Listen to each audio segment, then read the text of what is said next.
Amis entrepreneurs, salut! Ça me fait super plaisir de te présenter cette toute nouvelle vidéo. Alors aujourd'hui, c'est la troisième vidéo sur les 4 relatives aux états financiers et je vais te parler du bilan.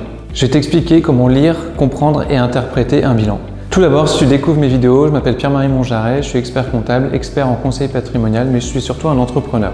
Si tu souhaites en savoir plus sur moi, je t'invite à regarder ma première vidéo. Il faut voir le bilan comptable comme une photographie à un instant T du patrimoine de l'entreprise à la date de clôture de l'exercice. Il fait partie des états financiers obligatoires. Il a pour but de donner une valeur à la société et d'évaluer sa santé financière, d'aider dans la prise de décision et à définir ou redéfinir la stratégie de l'entreprise. Ce document est également accessible aux parties prenantes de l'entreprise, que ce soit les banques, les clients, les fournisseurs et les possibles investisseurs. Il synthétise ce que l'on appelle l'actif, c'est-à-dire ce que possède l'entreprise, ses emplois, qui sont à gauche du tableau.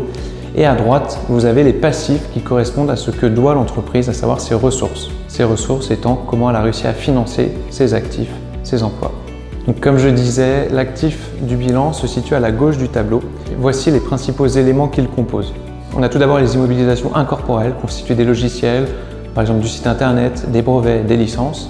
Juste en dessous, vous aurez les immobilisations corporelles, composées des terrains, des immeubles, des machines, des gros outillages et de tout l'équipement nécessaire à l'exploitation.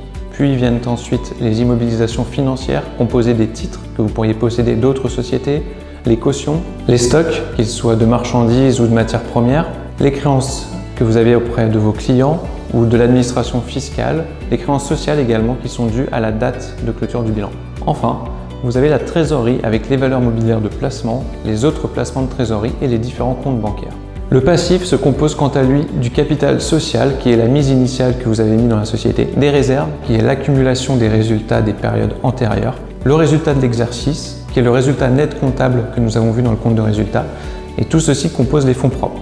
Viennent ensuite les provisions que vous passez, les différentes dettes, qu'elles soient fournisseurs, fiscales, sociales. Pour schématiser, on a en haut du bilan, que ce soit à l'actif ou au passif, les éléments dits solides, alors qu'en bas de bilan se trouvent les éléments liquides à court terme.